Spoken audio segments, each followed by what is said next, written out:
Wells Fargo presents one of the surest ways to grow your money. A Wells Fargo CD account, where you can earn a 5.00% annual percentage yield on an 11-month term with a minimum opening deposit of $5,000. Visit a Wells Fargo branch or wellsfargo.com/CD rates to open a CD account and start growing your savings with us. Wells Fargo Bank, N.A., member FDIC. Welcome back to the Jester Section Hiker Podcast, your premier podcast with the spotlight on section hikers, and I am your host, Julie Jester Gayheart. Section hiker John Kriz joins me this week for an in-depth chat about his current section hiking status on the Appalachian Trail and his future plans to complete an AT through hike in 2024. I had a lot of fun chatting with John, and we start off the show by talking about the largest convenience store that we know of in our neck of the woods. Yes, we talk about Buc-ee's. And if you go over to watch the podcast on my Julie Gayheart YouTube channel, you will see us in our Buc-ee's trucker hats for the recording. Thanks for joining us this week, and now on to episode number 168, where we start off talking about that largest convenience store based out of Texas. Tell us about Buc-ee's and what your experience was. So yeah, Buc-ee's just kind of freaked me out. We've been driving. We drive long distance to visit my wife's family who lives down in Texarkana, Texas. And so it's 1,100 miles of cross country. We try and do it nonstop. It's like 18 hours, and you just hit a food, keep running, hit a gas, keep running. And this past year, we started seeing, actually last year, we saw signs for Buc-ee's coming, and we didn't even know what that was. This year, we're all excited. There's the Buc-ee's. We're like, oh, let's go into the Buc-ee's. I just couldn't believe it. It was huge and phenomenal. It's like going into a mall. It has tree stands and grills and hunting stuff and knickknacks and hats and infinity food. And oh man, the bathrooms. You could spend all day in there. I don't know how you got out of there, but in a half an hour. I mean, this place, I heard it described as... schedule. Yeah, on a schedule. You're on a schedule, and you have spreadsheets, which you could tell us more about later. But somebody on another podcast I was listening described Buc-ee's as the state fair meets your local gas station, maybe like a Sheetz or a QT meets Walmart. Kind of like that. Yeah, I mean, it puts Sheetz to shame. This is... Yeah, that bad. I feel bad for every other station that's like within miles of this thing. Yeah. Total vortex. You get vortexed there. Yeah. You could do your clothes shopping. You can do your Christmas shopping. You could do your food shopping. You could get gas. And honestly, the prices aren't that bad. Yeah. Prices were good. It's a hiker resupply dream, even though there's nowhere. There were Buc-ee's on the trail. That would be amazing. That would be, I don't even know what kind of hiker experience would be had at Buc-ee's. I mean, people would be in the bathrooms for days after being on the trail. Can you imagine those people seeing you come in? The bathrooms are big. You could set a hammock in there. So anyway, if you haven't been to a Buc-ee's, you need to YouTube Buc-ee's. They have their own YouTube channel. So look them up. I didn't know that. Yeah, they do. Leave them a message and let them know that you want them to sponsor the Jester Section Hiker Podcast, and you want them to sponsor John Kriz on the AT in 2024. Let's start a campaign. It seems odd for me to call you John Kriz, so let's walk through these names. I actually had to send you a message on Instagram to ask you what your real name was, because I know your trail name is Alpha Gal, which is two separate words. And until we met the first time, I didn't actually know what Alpha Gal was. To me, you have three names: John Kriz, your trail name, Alpha Gal, and then your YouTube name is Krizacone, which I think is where I started calling you Kriz. Your regular name, John Kriz, we got that under control. Now, walk us through your trail name, Alpha Gal, and how you got that. So Alpha Gal is actually, it's a tick-borne disease. It's otherwise known as mammalian meat allergy, MMA. And there's this tick the Lone Star tick. It's got a really nice white dot on its backside. It's a pretty tick. Anyway, for some people, Is there a pretty tick? there is. It's a nice looking tick and very distinctive. So if you get bit by this particular tick, you might have an allergic reaction, which might make you allergic to anything that came from a mammal, which includes red meat, dairy, pork, gelatin, Snickers bars, pizza, the coating on Advil. It makes you allergic to everything. And so I got bit by one of these things in Shenandoah National Park back in like 2016, 17. And I knew it because when I got home, I found it on my backside. And I went, wow, that's a cool tick. And I plucked it off like I've been plucking ticks off for 50 years and threw it away. No big deal. And like, I don't know, 4 or 5 months later, which I thought in my mind was completely separate, I ended up getting this massive, what do you call it? Asthmatic. I had adult onset asthma, really, really bad, to the point where I was considering going to emergency room in the middle of the night because I couldn't breathe. Went to the allergist, couldn't figure it out. After about 6 months of messing around with that, I, by chance, saw a television story on this thing called alpha-gal. It's like alpha galactose something, 1.3. It's a long, what do you call it, carbohydrate that you get allergic to. And they showed a picture of the tick and they explained it. And I said, holy cow, I wonder if I had that. So I just, out of the blue, stopped eating red meat and dairy. And in like a day and a half, I was completely symptom-free. And I went, holy cow, this has got to be it. So I went back to the allergist and there was a blood test that came about. And I said, hey, do the test. Come on, do the test, please do the test. I finally convinced him to do the test. They called me back like 2 weeks later. Oh yeah, you have alpha-gal. Don't eat meat and dairy. And I was like, with diet and a couple inhalers that most asthma people have, for the last 7 years, I've been able to completely control it. However, I couldn't eat all the things that hikers eat. And I kind of had a pseudo vegan diet. It was vegan with a little fish and chicken around the edges. Cholesterol numbers got real good. And then, I don't know, maybe in January this year, the allergist took the blood test and said, yeah, your levels are really low. You can try and reintroduce that back into your diet. Rather than reintroduce it slowly back into my diet, I just went and got a giant 4-meat, 7-cheese pizza kind of thing, and nothing happened. So yeah, it took me 7 years to grow out of it. Wouldn't wish it on anybody. It's super rare, but I think it's gone. Hopefully so gone. So what about good. the asthma? Is that still, do you think that's a byproduct of that? It was completely, yeah, that's can be one of the symptoms. Anaphylactic shock, hives, severe asthma, itching. It's that kind of stuff that the alpha-gal allergy will get you with. Diarrhea. You can't eat anything meat or dairy. It just disappears on you right quick. That is crazy. I remember the first time we met. Well, we should talk about that. Our very first time we met, actually on trail in 2020. That was 4th of July. Yeah, it was. It was a great day. Yeah. Until later that day when Wheezy P and I, I think we were doing we were doing a 20-miler that day, and we saw you about halfway. Hot. Yeah, it was really hot. So, so I guess I should have you maybe explain how you found the podcast, kind of how we connected. A lot of it I blame on the YouTube algorithm and social media, because once you start section hiking and you Google it and you look it up and then you do some YouTubes on that. So just in the course of doing that, I ran across your channel and it was real informative. I'm like, hey, this is kind of what I'm doing. And I associated with your viewers and kind of clicked right in and started following you and some of the people that you hike with.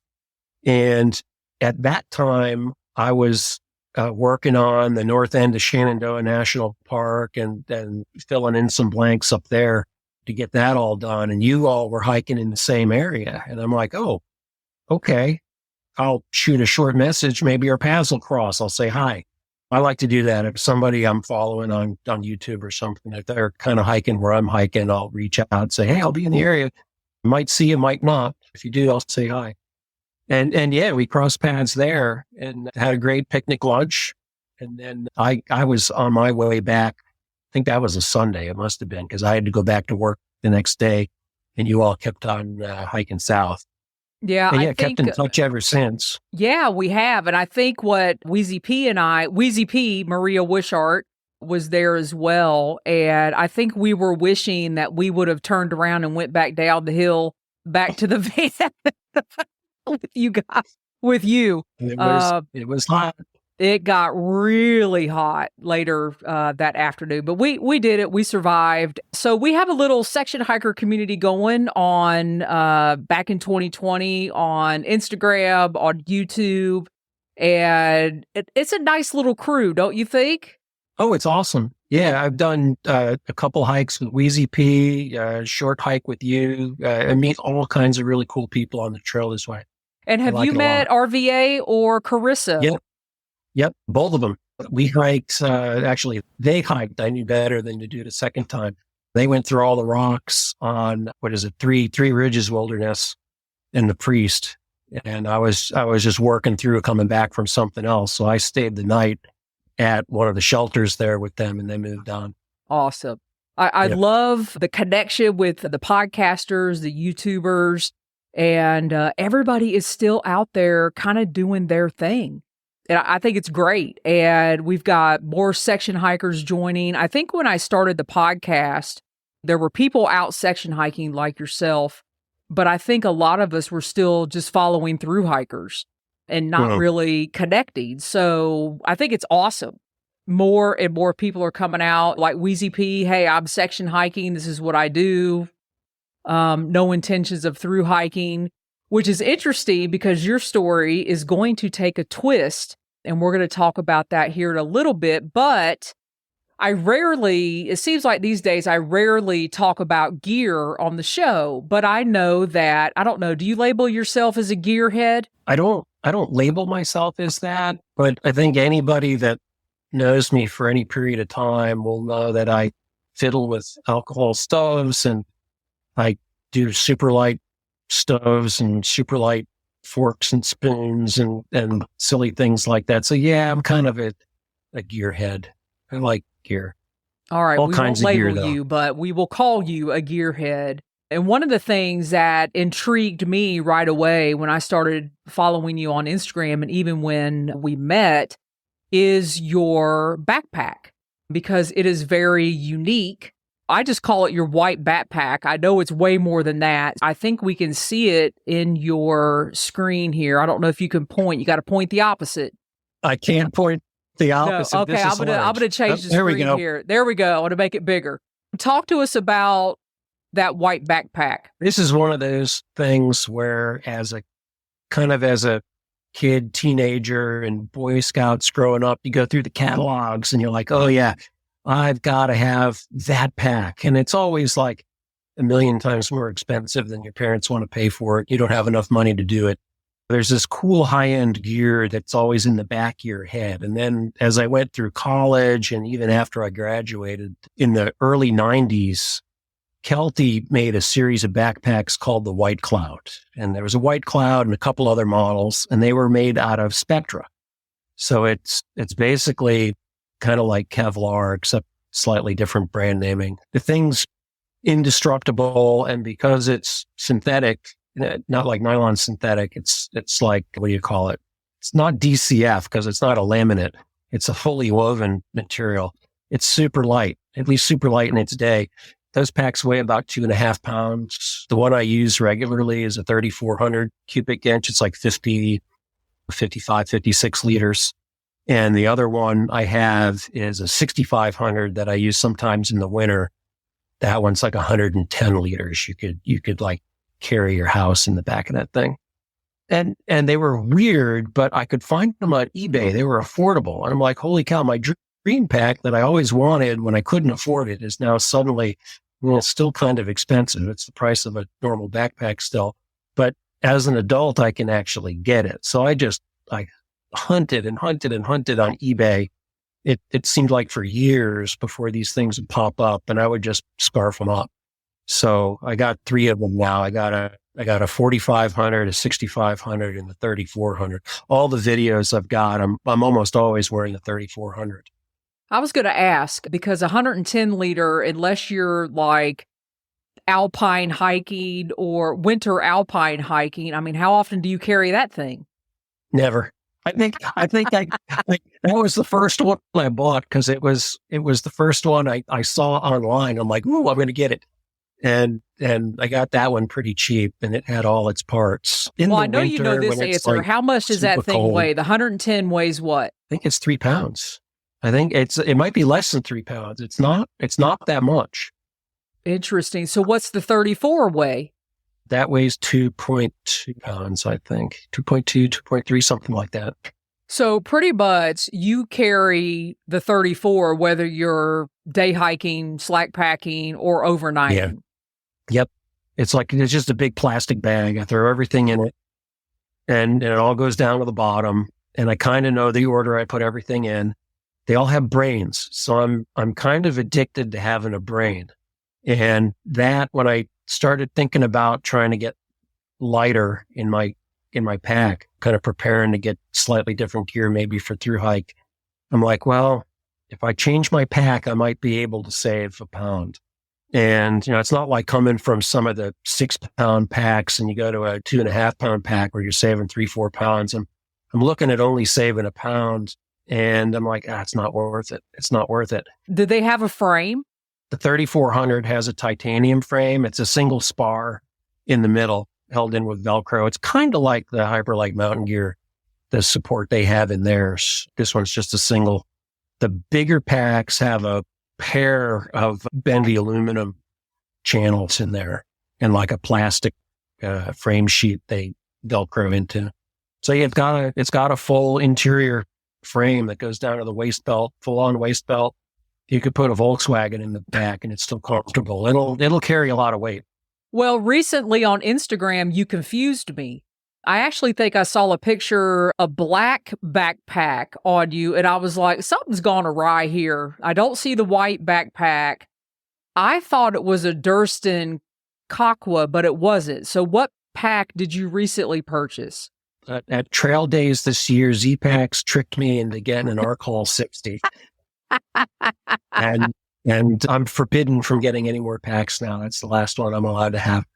But that only weighed like 1.3 pounds. So I saved a whole pound by doing that. And it has all the space I need. It's super comfortable. It's super light. I've seen a lot of people through hike with those. They seem to like them. It has all the stuff that my current Kelty one didn't have. A stretchy back, or front panel, whatever, the net thing that you put your stuff on the outside. The thing that it didn't have, though, that almost none of the new packs have, some of them, is a brain. And Z-Packs had an add-on pouch. It's their multi-pack, and the thing's set up with little clips, and you can clip it on. It works just like the brain. I've been getting used to it over the last few months. I think I like it. We'll see how it goes, but I think that's going to be a keeper. So what about a fanny pack versus a brain? Or do you carry a fanny pack as well? I use both. I use the Hyperlight mountain gear. I use a Versa, and I just clip it on the front of my belt. So the belt buckle I have inside the Versa pack. And in the Versa pack, I keep some food, some snackage, my water filter. Actually, I use Aquamira drops. So I keep most of that in there. Some stickers and a pen, my wallet, keys to my car, that kind of stuff. Up in the brain is most of like camera equipment, batteries, bug nets, hats, that kind of stuff all goes up in there. You've been section hiking quite a while, many years, and you're getting ready to transition. But before we talk about that transition piece, talk about how you got into section hiking, and was it just casually? And because now you're aggressively section hiking. You've got almost, you just told me before we went live, you've got almost half the trail done. Talk about your section hiking life. I'm 52% done. Now, it started off, it's like a slippery slope. I live in Southern Maryland. It takes me about 2 hours and a little. I can get anywhere in Shenandoah National Park. I can get to most of Maryland. I can get West Virginia and pretty far into Virginia. And it's only a couple hour drive. It's easy. So there was a giant wad of trail where I could just casually go out for a day or a weekend, or I'm waterfall hopping in Shenandoah. And it's like, oh, let me hike from this parking lot to that parking lot. I'll pick up 2 miles of trail. And I just started tracking them on a spreadsheet. And the more I started tracking them, the more they looked like they were adding up to something. So I'm like, okay, when I go back, I'll just do something different instead of doing the same thing over and over again. And the more different trails I hiked, actually it's all the AT, but the more different parts of it I hiked, the more I started liking it more and more. And I don't know how long it took, but somewhere along the line, I felt compelled to get things done. Like I got Maryland done, and then I got West Virginia done, and Virginia took forever. That was painful. I got Pennsylvania done before I got Virginia done. Then all with different section hikers and friends along the way, kind of hiking with me. It's been a lot of fun. Now it's troublesome because I'm up in Connecticut and down in Tennessee. It takes me like 6 or 7 hours to get to where I've left off.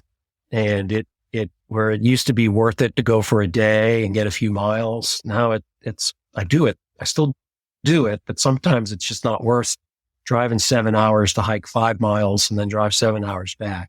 Done it a couple times because I really wanted to finish something. And that's all the time I had. But now, where I used to not use shuttles, now I do a lot of shuttling. I coordinate with people before I go to leave my car somewhere, and then I get driven to a different trailhead and I hike back to the car. Previously, all my hikes were in and outs. They were just little yo-yos. Maybe 25 to 30% of the trail I've already done like 2 or 3 times because it's all yo-yos. Yeah, you're really, and I put up this comment. I think I said aggressive section hiking.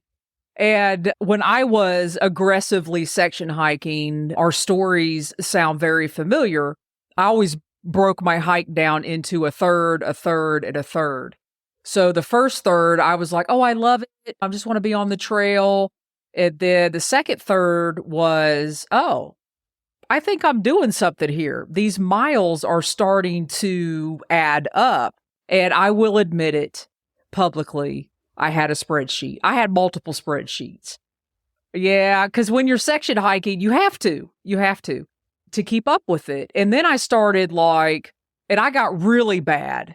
I had a spreadsheet for like the main hike. And then I had a sheet of, okay, I've done Georgia this many times. I've done the Smokies this many times. Yep. I've done, yeah. Same thing. But the last third of my hike was very aggressive because I became to the point where I want to get this done. And are you to that point with your section hike because it is getting harder? I was that way with Virginia. I was like that because I got frustrated. It was just taking so long to get Virginia done. And to get all the way down to Damascus, every time I drove it was 5 hours. So I hooked up with a couple people and I'm like, all right, I'm going to do 100 miles and just start doing it. So last summer, I did a giant section. I did a lot of hostel hopping, but it was south of Angel's Rest, all of that down to Damascus. I just relentlessly kept hiking and hiking and hiking until it got done. And early on, as section hikers, we can do this. We can pick good days to hike and not hike in the rain if we don't want to. And as I started getting closer to thinking maybe I'm going to do a through hike, I said, well, okay, if we're going to do that, let's see how we like hiking in the rain. I don't think anybody likes hiking in the rain, but at least I know I can tolerate it because I'll just go out on purpose and hike in the rain. And as you go now and you're planning, because you have to drive X amount of hours north, you have to drive X amount of hours south, because I think you still have some miles in North Carolina to complete as your section hike. You can't predict the weather anymore. And that's part of, section hiking. So trying to add up in my brain how many times I went to New Hampshire and Maine. I think when I finally finished, it was 4 times to travel up north, whether by spend 2 days in a vehicle going up north, flying. I've flown up there and I've flown home. And that is, Yeah, that was a trip in 2015. So I flew home from Vermont, took a train, got all this stuff, and flew back and got back on the trail. And that was a mistake. So you learn you have to factor travel in as well. Are you finding Yep. that? Because you're X amount of hours in the car. Yeah, it's so many hours in the car and then so many hours to hike. I hike at about 2 miles an hour, so I can use the Far Out app or Gut Hook or whatever they call it now. Actually, I use a lot of White Blaze Guide. I use that a lot too, just to figure out exactly how far I'm going to go and how fast I think I can do it. So I have enough time to actually get back so I can be at work on Monday or Tuesday or whenever work happens to start. The last hike I did, I drove up to Connecticut after work. So I got off at like 5, drove 6 hours up there. It's 11 at night when I get to the trailhead. And I was clever where I picked a trailhead that was like 4/10 of a mile from a campsite or the shelter. So I hiked in 4/10 of a mile with a headlamp, dropped the tent, and I started hiking the next day on Saturday, and I pushed through and did it that way. But that took some planning to make sure I didn't end up hiking all night inadvertently in the rain. Yeah, section hiking is definitely a different mindset.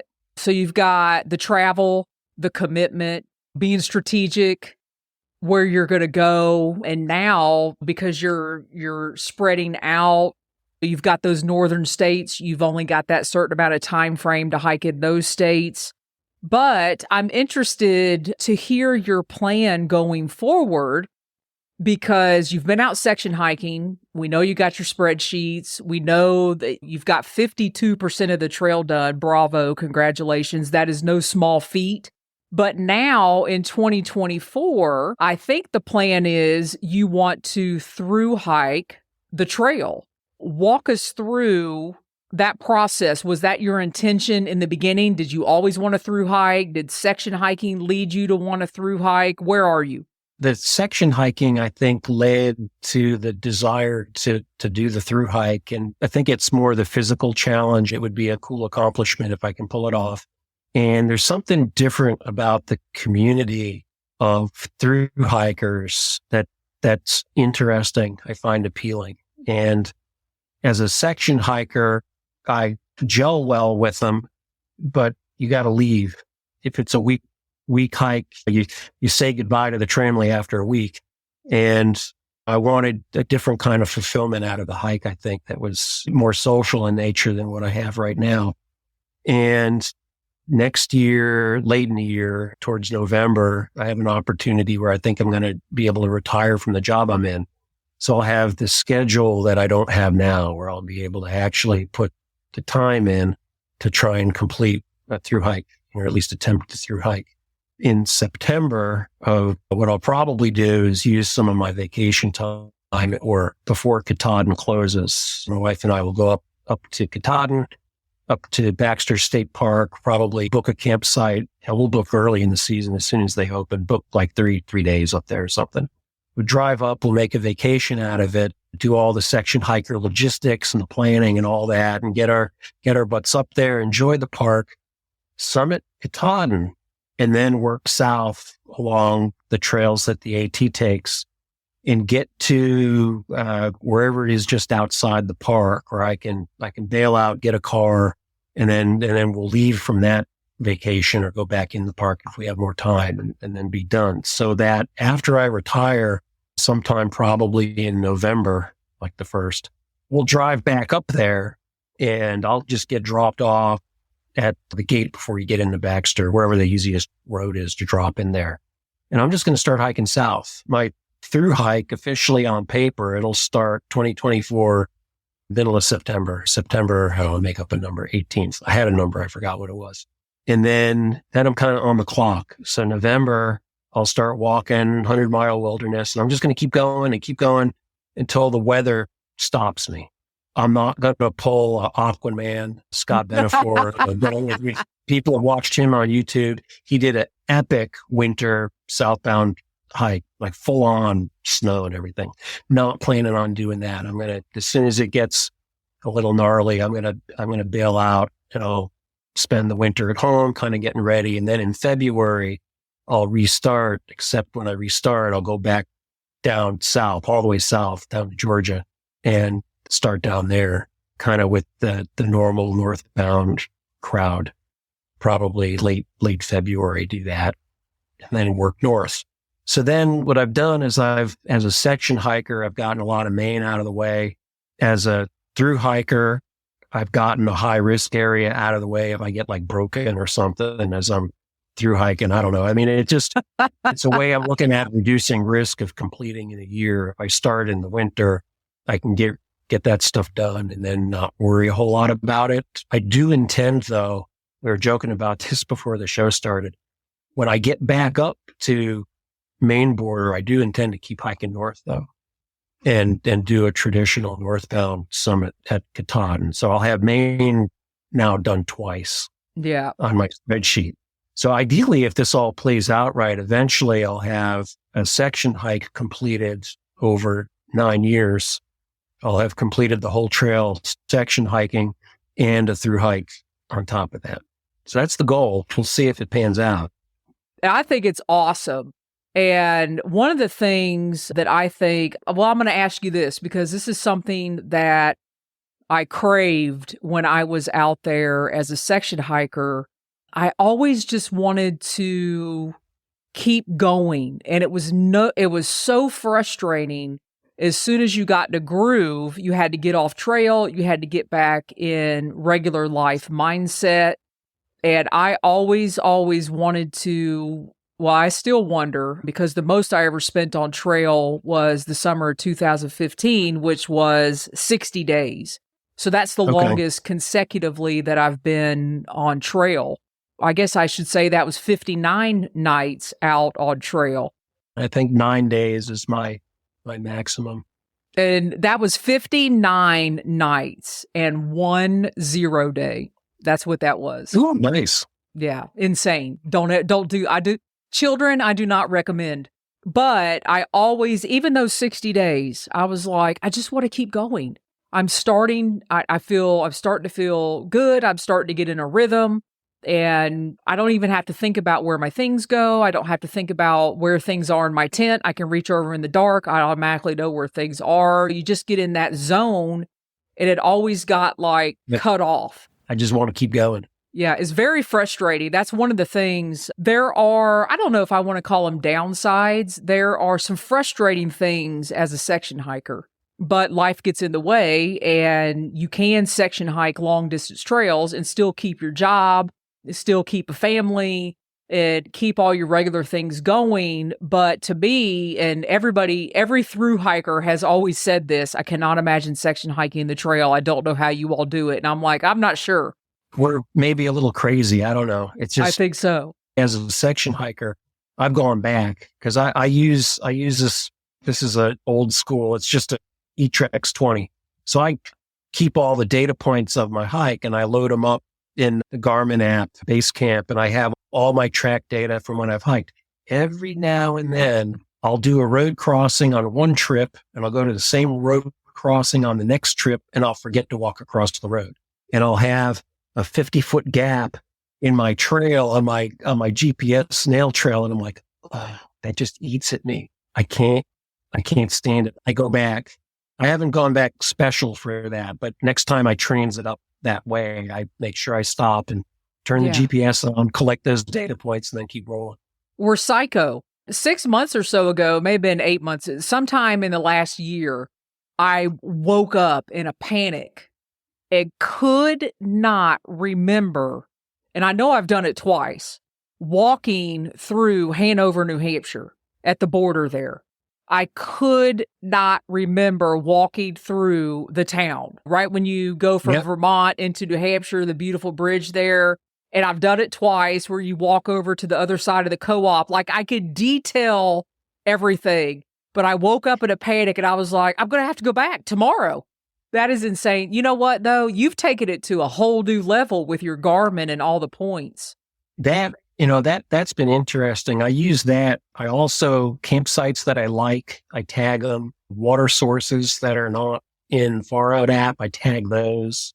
I tag a lot of data And just for transparency, the White Blaze Pages guide, I'm a collaborator, loose collaborator with Rick Towley. He's the guy that runs the White Blaze website. He's the author of that manual. I give all my data to him so he can help update his guide, keep the center line and the miles up to date, and add campsites and water sources and things like that. So that's been fun too as a contributor. I love it. I love it. And you know what? You're going to have to come back on the show again, and I promise that I will follow through on that, because I want to talk to you again before you go. Oh, sure.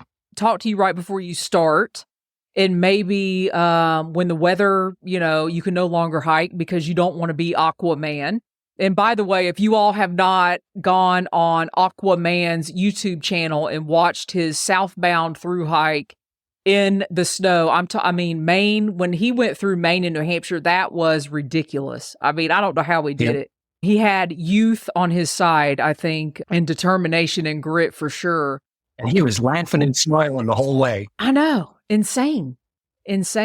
So we're going to talk to you then, and maybe when the weather stops you before you head back out in February, we'll catch back up with you if you're willing to come on, because I think it would be awesome to hear your comparisons for what you're used to as a section hiker and what you get into as a through hiker. But before we end the show this evening, as always, I could make an hour go by real fast. Talk about your YouTube channel, because you post a lot of your hikes.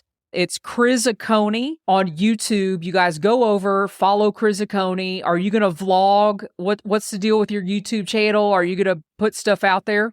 I plan to do, I'm going to say, a daily update. I'll put that on the YouTube channel, Kriz, Krizakoni. And I also do a lot of posts on Instagram. So between the Instagram, which is Alpha Gal Hikes, and the YouTube channel, for sure on the Instagram, there'll be daily updates all the time. I'm always flipping pictures up there. But the goal is to keep nice, short, concise updates on the video side, probably like a 7-minute format kind of thing. Half hour a day gets to be too long for a daily video. And a lot of the trail I've done as section hikes, all my section hikes are also up there uploaded on YouTube. And I generally show the parking, the water sources, the shelters. I look at a privy or two, and I do privy reviews, that four-star privy. And there's a mix there, and I got some car repair videos and stuff in there too, just to keep the metrics up. They get more volume than hiking videos for some reason. And yeah, I'll just start pushing them as connectivity allows me to get them up. But the intent's to do something daily. I tried when I did Georgia a couple years ago. I did Georgia end to end, and those I pushed out like daily, every other day. I practiced editing on the trail, putting it together and uploading, and I was reasonably successful at doing that. So I think I can pull it off. So what is your camera gear? I use an iPhone. Right now, I got a 13 mini. It seems to suit me well. The camera's good enough. Stabilization is really nice. I get a full day out of the battery. I carry an auxiliary charger to pump it back up. As a section hiker, I only have to make it last a few days. And it seems to work okay. More than enough for the kind of stuff that most people are doing. So for your auxiliary, are you carrying like a 10,000 milliamp, or what are you? I use, it's an Anchor. It's a few years old. It's I think it's a 13,000. Okay. Like a 13,000. I have a 20,000 that I never carry because it's too big. Oh, the thing's heavy. That thing's over a pound. Yeah. And then I got one of those super whiz cool ultralight. What's that carbon fiber stupid light 10,000 milliamp one? I can't remember what it is right now. Oh, is that a... It's just okay. Who makes the headlamp? It's the same company that makes It's a Nucor. Yeah, that thing. Yeah. New something. Yeah. New something. NU. Look it up, people. NU. So this is, I just happen to have this in my desk. This is the 20,000 Anchor. I think you have that one. External battery. And this thing it's just over a pound. I carried this on my whole 3 days on the John Muir Trail, my SAT attempt at the John Muir Trail, and I was about to throw this in the river. I was like, There is no way. I mean, that was a bad decision. A pound? It's a lot of weight, and it takes forever to charge. That's the thing I don't like about the bigger ones. I'd rather have a handful of small ones and just charge them all at once fast. Well, I think the newer ones do charge faster, though. I agree. It's a night core. Yeah, night core. That's it. Yeah, night core. Where did I get NU? Okay, who knows? That's the NU25 is the headlamp. That's why I don't talk about gear, because I don't know the names of any of it. I just know what works for me. I'm excited for you. I think it's going to be a fantastic time, especially the way you're doing it as well. You might have some of the trail alone as you head south up in Maine, which is incredible. You're going to Maine. I love Maine so much. My dad was on here. He and I did about 10 days together in Maine, and it was awesome. My dad rode me across the Kennebec. Oh, cool. So that was I don't think my dad understood awesome. how much of a moment that was when we got to the Kennebec. I was like, we're at the Kennebec. My dad was like, get in the canoe.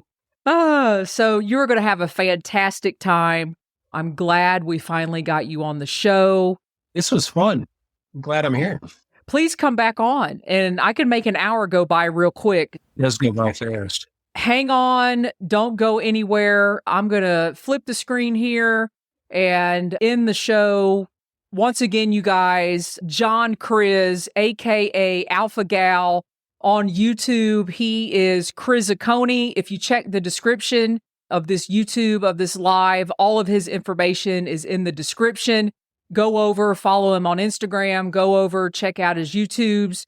Another section hiker getting ready to have a unique finish, not only with, fingers crossed, a through hike and finishing a section hike almost simultaneously, putting in the work, getting it done. And I think we have a new term, aggressively section hiking. That's what I'm going to say from now on.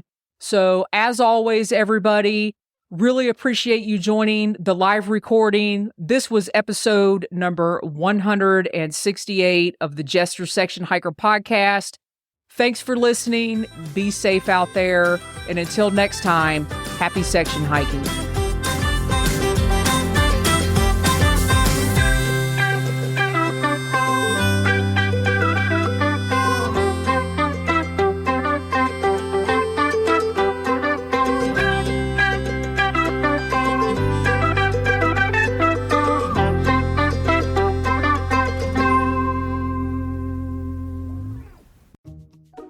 Wells Fargo presents one of the surest ways to grow your money. A Wells Fargo CD account, where you can earn a 5.00% annual percentage yield on an 11-month term with a minimum opening deposit of $5,000. Visit a Wells Fargo branch or wellsfargo.com/CD rates to open a CD account and start growing your savings with us. Wells Fargo Bank, N.A., member FDIC.